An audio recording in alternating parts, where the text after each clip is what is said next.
Só um minuto. Ó, pessoal, eu tô com um Tigo aqui, um carrão novo, né? Lindo, por sinal.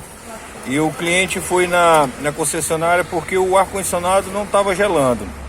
E lá relataram que não cobria a garantia porque se tratava de algo que estava prendendo o ar dentro do carro.